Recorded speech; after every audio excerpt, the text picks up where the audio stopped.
One delusional mindset and A delusional person जो कि captive है अपनी ज़ात का, जिसके नज़दीक उसकी ज़ात और उसकी ख्वाहिशात रियासत पाकिस्तान से बढ़कर हैं। उसकी फ्रस्ट्रेशन इस हद तक बढ़ चुकी है कि वो समझता है कि मैं नहीं तो कुछ भी नहीं। It may seem to you a bit strange coming from me this, because that person and the narrative that he is pushing, it has become a national security threat. अब सियासत ख़त्म हो चुकी है, अब उसका जो बयानिया है वो पाकिस्तान की नेशनल सिक्योरिटी को थ्रेट बन चुका है। अगर कोई अपनी ज़ात के लिए, अपने डिल्यूजनल माइंडसेट के लिए, अपनी नार्सिस सोच के लिए इस आर्म्ड फोर्सेस को और इसकी लीडरशिप पे अटैक करता है, then we will also come bare knuckle. There should be no doubt on that. एक जहनी मरीज और अपनी ज़ात के हिसार में कैद खुद पसंद शख्स का बयानिया पाकिस्तान की कौमी सलामती के लिए खतरा बन चुका। DGI-SPR ने बानी PTI को जहनी मरीज करार दे दिया। कहा उसकी ज़ात और ख्वाहिशात इस हद तक बढ़ चुकी हैं कि वो कहता है मैं नहीं तो कुछ नहीं। वो समझता है कि उसकी ज़ात से आगे कुछ नहीं, पाकिस्तान भी कुछ नहीं। वो शख्स बैरूनी अनासर के साथ मिलकर काम कर रहा है। इसकी सियासत खत्म हो चुकी। किसी को इजाज़त नहीं देंगे कि वो पाकिस्तान की अफवाज और आवाम के बीच दरारें डाले। अगर कोई शख्स अपनी सोच के तहत पाकिस्तान की फ़ौज पर हमलावर होता है तो हम भी जवाब देंगे।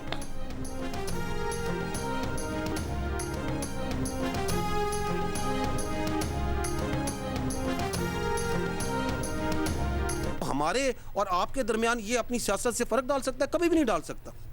इसका बाप भी नहीं डाल सकता। ये कुछ भी कर ले। ये मज़े का खेज बात कि मैं तो ये इसके बारे में बात कर रहा हूँ, उसके बारे में बात कर रहा हूँ। बात कौन, तुम होते कौन है ये बात करने वाले? भेजो अपनी औलाद को इस फौज में, उनको तो तुमने बाहर रखा हुआ है, भेजो इस फौज में और खड़ा करो ख्वारिज के आगे, खड़ा करो हिंदुस्तान के आगे जिनकी तुम सहूलतकारी कर रहे हो। What is the business of any army in the world? जान देना और जान लेना। हमने एक जनाजे इकट्ठे उठाने होते हैं, हमने जाने देनी होती है और लेनी भी इकट्ठी होती हैं। DGI-SPR lieutenant general Ahmed Sharif Chaudhry का कहना है ये शख्स अपनी सियासत से पाक फौज और अवाम में दरार नहीं डाल सकता। इस शख्स ने गलत बयानी पर सियासत की। इस शख्स ने अपनी औलाद को मुल्क से बाहर रखा हुआ है। मुल्क में लाकर अपनी औलाद को फौज में भेजे और खारजी और भारत के आगे खड़ा करे जिनकी ये सहूलतकारी कर रहे हैं। जहनी मरीज से लेकर सब सुबह से शाम तक फौज से मुतालिक बात करते हैं। इनकी पार्टी से पूछे तो कहते हैं कि हमें नहीं पता बयानिया कहाँ से चलता है। ये समझते हैं कि अवाम को बेवकूफ़ बना सकते हैं। ऐसा नहीं हो सकता। इस शख्स की सियासी शोबदाबाजी का वक्त खत्म हो गया।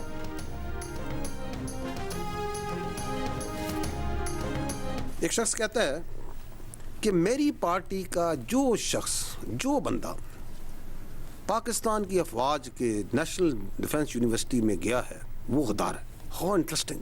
वो मीर जाफर और मीर सादिक से मुमासलत दे रहा है। इसकी मंतक से जाएं तो ये कह रहा है कि आप सारे जो ISPR में आप भी गद्दार हैं। पाक फौज के अंदर जो बंदा है इसका मतलब गद्दार है। ये कहता है ना, ये समझता है कि जो से ताल्लुक रखेगा वो गद्दार है। वो तुम हो कौन? ये क्या सोच है? कहाँ बैठ के, कौन सी फ्रस्ट्रेशन है तुम्हारे अंदर? कहाँ से तुमने ये इल्म हासिल कर लिया? किसकी तुम जुबान बोल रहे हो? तुम क्या पैगाम देना चाह रहे हो इस मुल्क को? तुम समझते क्या हो अपने आप को? क्यों ये कह रहे हैं? It's nothing new. ये अभी आप देख रहे हैं इसके असरात, इसकी फ्रस्ट्रेशन के। लेकिन ये ज़हनियत के जो वो कहते हैं ना सिम्टम्स होते हैं ना बीमारी के, ये जो ज़हनी मर्ज है इसकी बीमारी के सिम्टम्स आपने पहले भी देखे थे। लेफ्टिनेंट जनरल अहमद शरीफ चौधरी का कहना है कि ये शख्स कहता है नेशनल डिफेंस यूनिवर्सिटी में जाने वाला हर शख्स गद्दार है। वो ये कह रहा है कि जो ISPR जाए वो गद्दार है। उसका मतलब है कि पाक फौज के अंदर हर शख्स गद्दार है। तुम हो कौन? तुम किसकी ज़बान बोल रहे हो?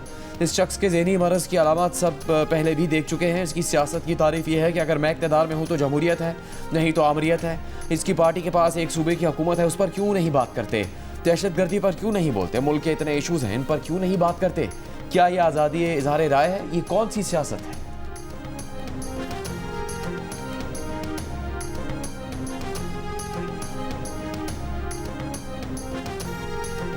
ये क्यों करता है? कभी आपने सोचा क्या इसकी ऑब्सेशन है to providing space to the terrorists and the Fitna al ख्वारिज, other than कोई ज़हनी मर्ज है? उसके अलावा there are two reasons. One is कि there is a terror crime nexus. वहाँ पे हज़ारों का, करोड़ों का, अरबों का एक क्राइम का एक इलीगल स्पेक्ट्रम है। जो लोग उसके अंदर इन्वेस्टिगेटिव जर्नलिस्ट करते हैं, जानते हैं, उस इलाके के हैं, वो कई चीज़ों की निशानदेही कर सकते हैं। वो मंशियात में भी है, वो नॉन कस्टम पेड गाड़ियों में भी है, वो किडनैपिंग फॉर रैंसम में भी है, वो एक्सटॉर्शन में भी है, वो वहाँ पे जो माइनिंग के लाइसेंस दिए जाते हैं उनके अंदर भी है, और बेतहाशा चीज़ों में। खारिजियों से बात करने का बयानिया दिया गया। कहा गया कि खैबर पख्तूनख्वा में ऑपरेशन नहीं करने चाहिए। ये लोगों को ऑपरेशन के खिलाफ खड़े होने के लिए उकसाते हैं। DG ISPR lieutenant general Ahmed Sharif Chaudhry की बानी PTI पर तनकीद। कहा ये तो कहते थे कि खारिजियों का पेशावर में दफ्तर खोलें, इन्हें बातचीत का बुखार पहले से था। जहनी मरीज की मंतक के मुताबिक तो जब भारत ने हमला किया तो ये कशकोल लेकर चल पड़ते कि आओ बात करें। ये टेरर क्राइम गठजोड़ की हिमायत करते हैं जिसमें एक बहुत बड़ा माशी मफाद है। जो पॉलिटिकल टेरर क्राइम गठजोड़ के खिलाफ खड़ा होगा तो ये हमला करा देंगे।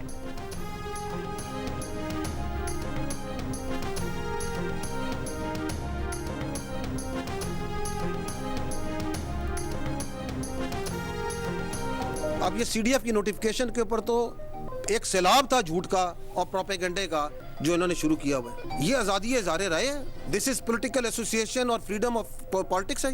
ये क्या है? ओ यार प्लीज ग्रो अप। झूठ ले लेके फौज की एक खबर को लेके ये अफसर उधर चला गया, ये इधर आ गया, वो इधर प्रमोट हो गया, इसने इधर प्रमोट कर दिया। CDF के नोटिफिकेशन पर प्रोपेगेंडा किया गया। नोटिफिकेशन पर झूठ का सैलाब था। हम बार बार कह रहे हैं कि हमें अपनी सियासत से दूर रखो, grow up. DG ISPR lieutenant general Ahmed Sharif Chaudhry का जाली खबरें फैलाने वालों को पैगाम का असल बयानिया ज़हनी मरीज देता है, फिर मुल्क से बाहर बैठे ट्रोल अकाउंट्स आ जाते हैं। भारतीय मीडिया भी फिर इन ट्वीट्स और बयानिया को चलाता है। अफगान सोशल मीडिया भी पीछे नहीं रहता, वो भी लगा हुआ है। उसके बाद इंटरनेशनल मीडिया भी आ जाता है। ये शख्स आइन और कानून और रूल्स को बालाए ताक रख कर यह बयानिया देता है।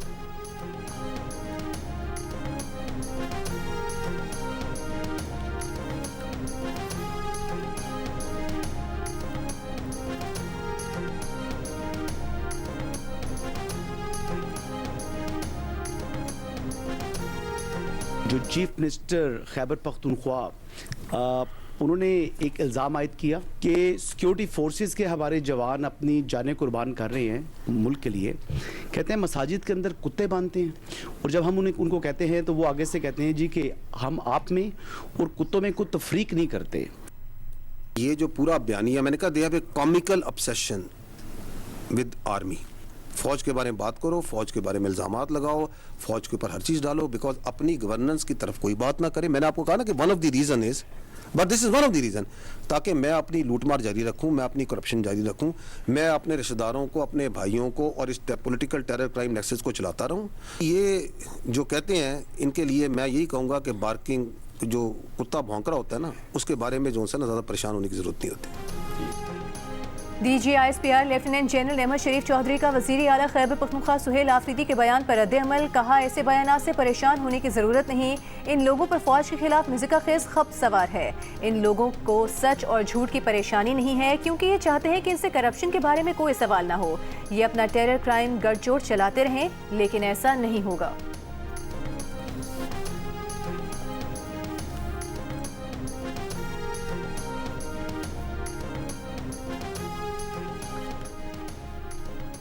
विफाकी वज़ीर इत्तलात अता तारड़ का कहना है कि बानी PTI मुल्क की सालमियत के लिए खतरा है और मुल्क को नुकसान पहुंचाना चाहते हैं। बानी PTI को अपना सियासी मुस्तकबिल नज़र नहीं आ रहा, इसीलिए वो ऐसा बयानिया बना रहे हैं।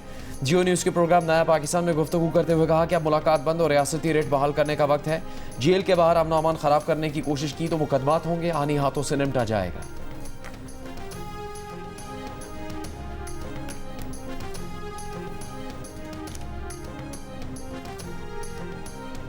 रहनुमा PTI अली मोहम्मद खान ने कहा है, बानी PTI ने कभी नहीं कहा कि वो फौज के खिलाफ हैं। वो कहते हैं मुल्क भी उनका है, फौज भी उनकी है। वो सिर्फ ये कहते हैं कि इदारे का सियासत में किरदार नहीं होना चाहिए। जियो न्यूज़ के प्रोग्राम नया पाकिस्तान में बात करते हुए उन्होंने कहा कि पाकिस्तान में दहशतगर्दी से भी बड़ा मसला सियासी अदम इस्तेहकाम है। सियासी इस्तेहकाम होगा तो मईशत भी बेहतर होगी।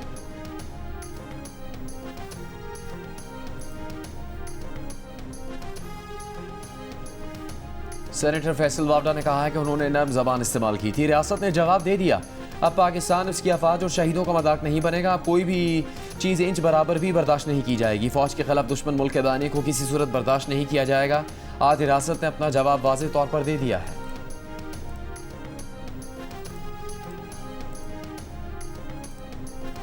वज़ीर मुमलिकत बराए दाखिला तलाल चौधरी ने कहा है बानी पीटीआई ने हर इदारे को मुतनाज़ करने की कोशिश की। पीटीआई ने जो इकदाम किए हैं वो मुल्क के खिलाफ हैं। पीटीआई सियासी जमात के जुमरे में नहीं आती। जियो न्यूज़ से गुफ्तगू करते हुए तलाल चौधरी का कहना था 20 से 25 साल पहले बहुत सारे लोगों ने इस बात के बारे में कह दिया था कि ये प्लांटेड शख्स है। DGISPR ने जो कहा है उसके बारे में हुकूमत ज़रूर सोचेगी। दहशतगर्दों ने पीटीआई को छोड़कर बाकी तमाम जमातों पर हमला किया है। कल अदम TTP और पीटीआई के दरमियान कोई तो रिश्ता होगा।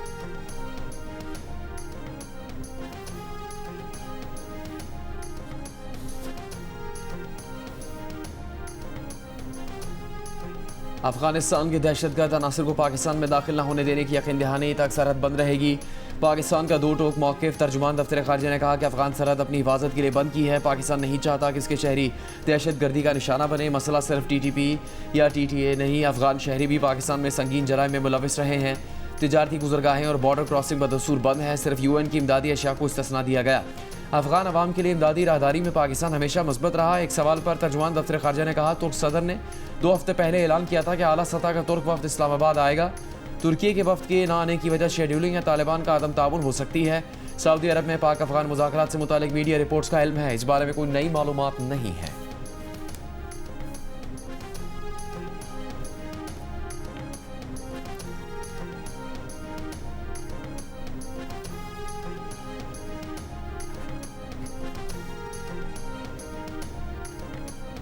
फील्ड मार्शल सैयद आसिम मुनीर की बतौर चीफ ऑफ डिफेंस फोर्सेस तैनाती का नोटिफिकेशन जारी। Air chief marshal Zaheer Ahmed Babar Sidhu की मुद्दत मुलाजमत में 2 साल की तौसीह का नोटिफिकेशन भी जारी कर दिया गया। मुद्दत मुलाजमत में तौसीह का इतलाक 19 मार्च 2026 से होगा। सदर मुमलिकत की मंजूरी के बाद वजारत दिफा ने नोटिफिकेशन जारी किए। वज़ीर आज़म शहबाज शरीफ की फील्ड मार्शल सैयद आसिम मुनीर को पाकिस्तान का पहला चीफ ऑफ डिफेंस फोर्सेस तैनात होने पर मुबारकबाद। नेक ख्वाहिशात का इजहार। वज़ीर आज़म की एयर चीफ ज़हीर अहमद बाबर सिद्धू को भी मुद्दत मुलाजमत में 2 साल की तौसीह पर मुबारकबाद। कहा पाकिस्तान के दिफा तरक्की और खुशहाली के लिए मुल्क के तमाम इदारे मिलकर काम करेंगे। मुल्क की दिफा नाकाबिल तस्खीर बनाएंगे।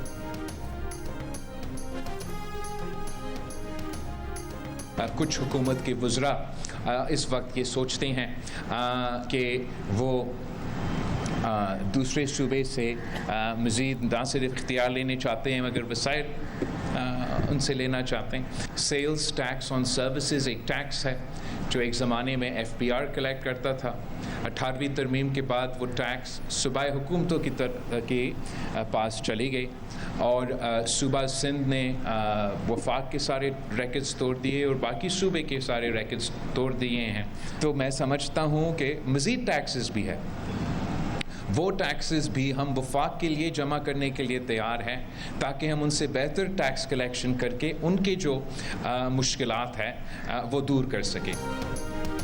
सेल्स टैक्स ऑन सर्विसेज के अलावा विफाक के लिए दीगर टैक्सेस भी जमा करने को तैयार हैं। सिंध ने सेल्स टैक्स ऑन सर्विसेज जमा करने के तमाम साबिका रिकॉर्ड तोड़ दिए। विफाक की मुश्किलात दूर करना चाहते हैं। विफाक की सूबों को मजीद जिम्मेदारियाँ दे। Chairman peoples party Bilawal Bhutto Zardari का कराची में NICVD में तकरीब से खिताब। कहा जो समझते हैं कि 18वीं तरमीम में गलती थी उसका जवाब NICVD है। 3-4 साल पहले एक साबिक वज़ीर आज़म शहर शहर जाकर कहते थे कि विफाक दिवालिया हो चुका, सूबों के पैसे कम करके विफाक का हिस्सा बढ़ाया जाए। अभी भी कुछ वज़रा चाहते हैं कि सूबों से उनकी जिम्मेदारियाँ वापस ली जाएँ। बिलावल ने कहा पीपल्स पार्टी का मौक़िफ़ है कि सूबों को मज़ीद टैक्स जमा करने की जिम्मेदारी दी जाए तो कारकर्दगी मज़ीद बेहतर होगी।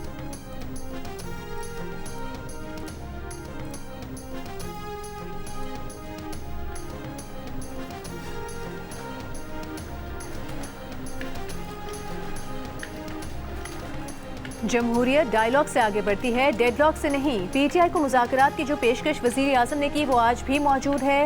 वज़ीर आज़म के सियासी मुशीर सेनेटर राना सनाउल्लाह की PTI को एक बार फिर मुज़ाकरात की दावत। कहा आपस में बात करेंगे तो मसाइल हल होंगे, लेकिन PTI क़यादत हमसे बात करने को तैयार नहीं।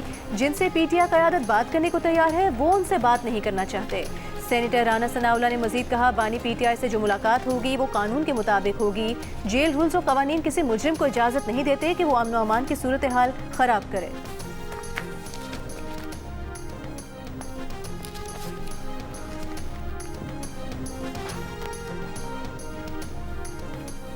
सेशन कोर्ट इस्लामाबाद में PTI रहनुमा शहजाद अकबर को इश्तिहारी करार दे दिया। वारंट जारी करने का हुक्म। शहजाद अकबर के खिलाफ सोशल मीडिया पर मतनाज़ बयानात की बुनियाद पर मुकदमा दर्ज। NCCIA ने शहजाद अकबर के खिलाफ जुलाई 2025 में मुकदमा दर्ज किया था। गुज़श्ता रोज़ वफाकी वज़ीर दाखिला मोहसिन नकवी ने बरतानवी हाई कमिश्नर जेन मैरियट से मुलाकात में शहजाद अकबर और आदिल राजा को पाकिस्तान के हवाले करने की दरख्वास्त की थी।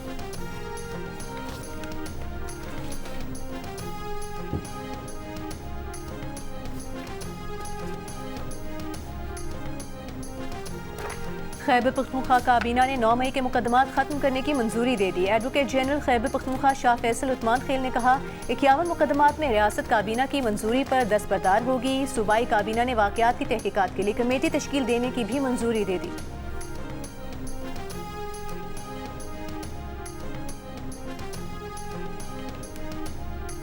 लाहौर हाईकोर्ट के फुल बेंच में 27वें आईनी तरमीम के खिलाफ दायर 6 दरखास्तों पर समाअत। अदालत ने दरखास्त गुजारों को दरखास्तों में तरमीम करने की मोहलत दे दी।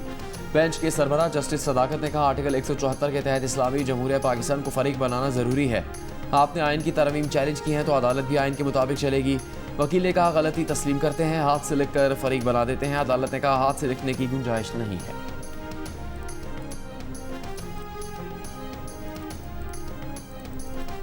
हुकूमत का जाली वीज़ों के धंधे में मुलविस अनासर और एजेंट माफिया के खिलाफ क्रैकडाउन का हुक्म। वज़ीर दाखिला मोहसिन नकवी और वज़ीर समुंदर पार पाकिस्तान इस चौधरी साली के ज़ेर सदारत इजलास में 7 रोज़ में हतमी सिफारिशात तलब। प्रोटेक्टर के इजरा का निज़ाम फूल प्रूफ बनाने और मुसाफिरों की सहूलत के लिए इमिग्रेशन सिस्टम में भी इस्लाहात का फैसला। मोहसिन नकवी ने कहा कि गैर कानूनी इमिग्रेशन रोकने के लिए AI बेस्ड ऐप का पायलट प्रोजेक्ट शुरू किया जा रहा है। AI से इल्म हो जाएगा कि कौन सफ़र के काबिल है और कौन नहीं। डिपोर्ट शुदा अफराद का पासपोर्ट मनसूख होने के बाद उन्हें दोबारा वीज़ा न मिलने को यकीनी बनाएंगे।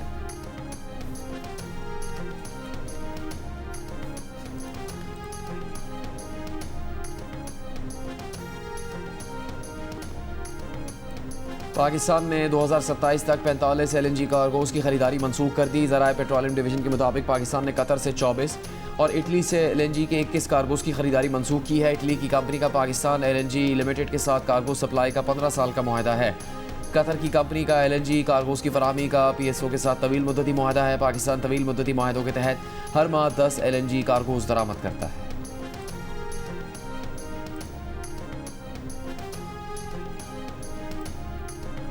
वज़ीर ख़जाना मोहम्मद औरंगज़ेब ने कहा है डिजिटल अदायगी निज़ाम को आलमी मयार से हम आहंग करना ज़रूरी है। वर्चुअल एसेट्स को निगरानी ढांचे में लाने से माली शफाफियत बढ़ेगी। डिजिटल एसेट्स की शमूलियत से मुल्क की माशी सलाहियत में इजाफा होगा। वज़ारत ख़जाना में डिजिटल एसेट फ्रेमवर्क पर आला सतह के इजलास में गुफ्तगू करते हुए वज़ीर मुमलिकत बिलाल बिन साकिब का कहना था कि डिजिटलाइजेशन से बैंकों के लिए नई मसनूआत और नई सारिफ बेस पैदा होगी। डिजिटल फ्रेमवर्क के लिए मुश्तरका ताउन और इल्म में इजाफा नागुज़ीर है।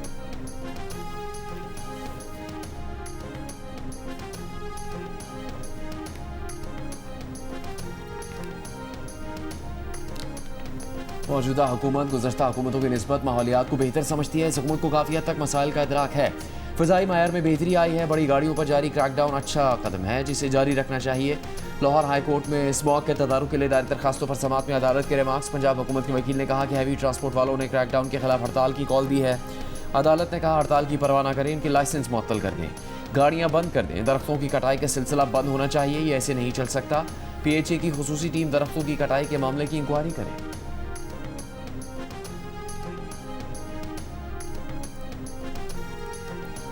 वज़ीर आला पंजाब मरीम नवाज ने कहा है सूबे में रिश्वत, बदसलूकी और इल्ज़ामात की कोई गुंजाइश नहीं होगी। कानून हर हालत में नाफिज हो लेकिन अवाम से रवैया हमेशा दुरुस्त, दोस्ताना और बाइज्जत हो। पैरा फोर्स की कारकर्दगी और निगरानी से मुतालिक इजलास में गुफ्तगू करते हुए मरीम नवाज का कहना था कि पैरा अच्छा काम कर रही है। अवाम में नेकनामी के लिए नताइज पर तवज्जो दी जाए। इजलास में फैसला किया गया कि पैरा फोर्स की कारकर्दगी और शफाफियत बढ़ाने के लिए जल्द अज जल्द बॉडी कैम लगाए जाएंगे। वज़ीर आला पंजाब ने पैरा ट्रेनिंग सेंटर कायम करने की भी मंजूरी दे दी।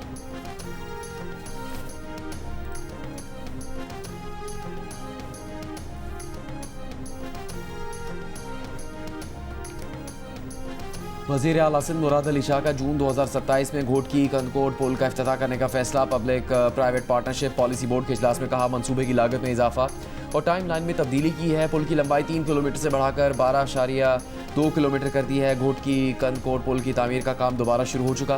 मंसूबे के सेक्शंस 1 और 2 मुकम्मल होने के करीब है। मंसूबा दरामदी निसार कम करेगा।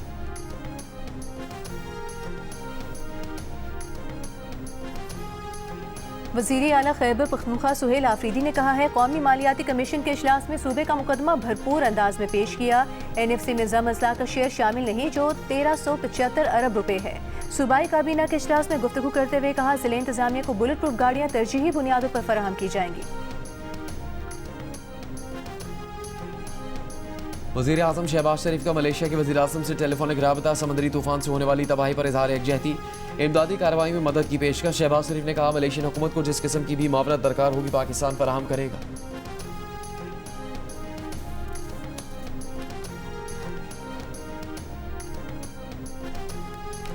सिंध हाई कोर्ट की जस्टिस तस्नीम सुल्ताना ने केस की समाअत के दौरान बानी पीटीआई के केसेस को अदालती नज़ीर के तौर पर लेने से इनकार कर दिया। ठट्टा में सिक्योरिटी गार्ड के कत्ल के मुकदमे की समाअत के दौरान दरखास्त गुजार के वकील ने कहा कि लाहौर हाई कोर्ट ने बानी पीटीआई की हिफाजती जमानत मंजूर की थी। ट्रायल कोर्ट ने बानी की जमानत मुस्तरद कर दी थी, जबकि इसी दौरान वो एक केस में दूसरे ट्रायल कोर्ट में पेश हुए थे। जस्टिस तस्नीम सुल्ताना ने रिमार्क्स दिए कि बानी पीटीआई के मुतनाज़ केसेस हैं, उनको नज़ीर के तौर पर पेश न किया जाए। कोई और अदालती नज़ीर या फैसले हैं तो पेश करें। जस्टिस तस्नीम सुल्ताना ने सवाल किया कि दरखास्त गुजार इस वक्त अदालत में मौजूद है। वकील ने जवाब दिया कि दरखास्त गुजार इस वक्त ठट्टा ट्रायल कोर्ट में मौजूद है। अदालत ने 4 मुल्ज़िमान की बुरी जमानत को हिफाजती जमानत में तब्दील करने की दरखास्त मुस्तरद कर दी।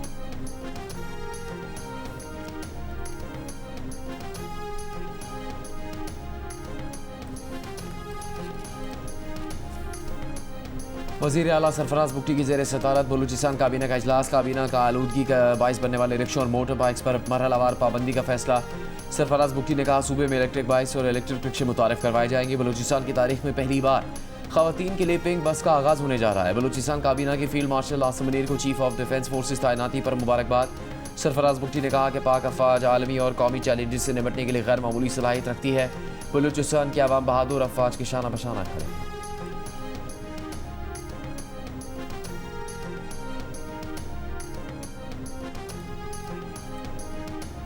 सिंध के सीनियर वजीर शर्जील मेमन का कराची और हैदराबाद में अगले माह पीपल्स बस सर्विस के नए रूट शुरू करने का ऐलान। सिंध असेंबली में खिताब करते हुए कहा, कोशिश है कराची और हैदराबाद की हर बड़ी सड़क पर पीपल्स बस सर्विस चले। शहरों के अंदर बसें चलाने के लिए ट्रांसपोर्टर्स को कर्जे देने को तैयार हैं। हुकूमत ट्रैफिक हादसात में कमी के लिए सख्त कवानीन बना रही है। ट्रैफिक का निज़ाम मिलकर ठीक करना है। ऑपोजिशन को दावत देते हैं कि हमें मशवरे दें।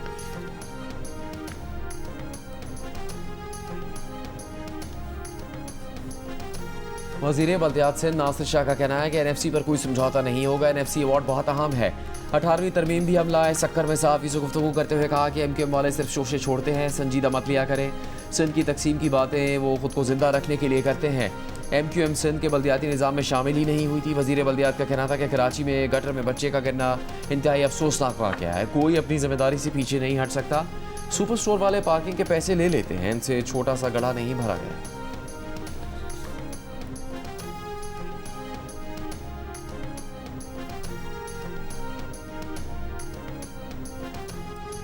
अमीर जमात इस्लामी हाफिज नईमुर रहमान ने कहा है, सेहत, तालीम और खेल को कमर्शलाइज कर दिया गया है। नौजवानों को मुस्बत सरगर्मी ना दी तो वो माफियाज के हत्थे चढ़ जाएंगे। डिपार्टमेंटल क्रिकेट को बंद कर दिया गया, जिससे मुल्क को नुकसान हुआ। डिपार्टमेंटल स्पोर्ट्स को बहाल और मुकामी हुकूमतों को बाइख्तियार बनाया जाए।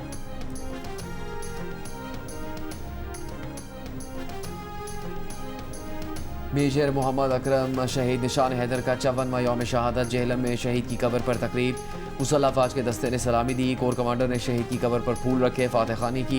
Field marshal Syed Asim Munir, naval और एयर चीफ का मेजर मोहम्मद अकरम शहीद निशान हैदर की बरसी पर खराज अकीदत। मेजर मोहम्मद अकरम शहीद ने 1971 में हिली सेक्टर में कंपनी की क़यादत करते हुए जाम शहादत नोश किया। SPR के मुताबिक कौम अपने इंजरी सपूतों की कुर्बानियों पर हमेशा फ़ख्र करती रहेगी।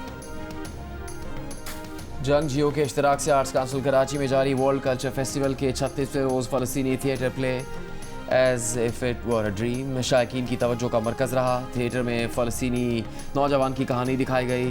मोज़म्बिक के मुसव्विर लुइस सेंटोस की स्कल्पचर वर्कशॉप में सजावल और मकली के तालिब इल्मों ने शिरकत की। तलबा बैनुल अक़वामी फ़नकारों से भी मिले। कश फाउंडेशन और कैनेडियन हुकूमत के ताउन से बनाई गई जियो की ड्रामा सीरियल एक और पाकीज़ा स्क्रीन की जीनत बनने को तैयार। लाहौर में लॉन्चिंग तकरीब में अदाकारों, डायरेक्टर और राइटर की भी शिरकत। डिजिटल ब्लैकमेलिंग, जबरी शादियाँ, गैरत के नाम पर इंसानी वक़ार की पामाली इस ड्रामे के मौज़ूआत हैं।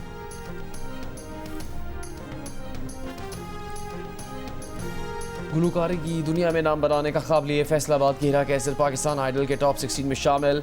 भाई और शौहर को बामुश्किल मनाकर लाहौर में ऑडिशन दिया तो कामयाबी के दरवाजे हिरा पर खुलते चले गए। घर वालों ने पैसे जमा करके कराची रवाना किया। हिरा कैसर की सुरीली आवाज़ और सुर के साथ तालमेल पर जजेस बेहद मुतासिर हुए। हिरा को स्टैंडिंग ओवेशन मिला। शौहर भी हिरा की कामयाबी के लिए पुरुमीद।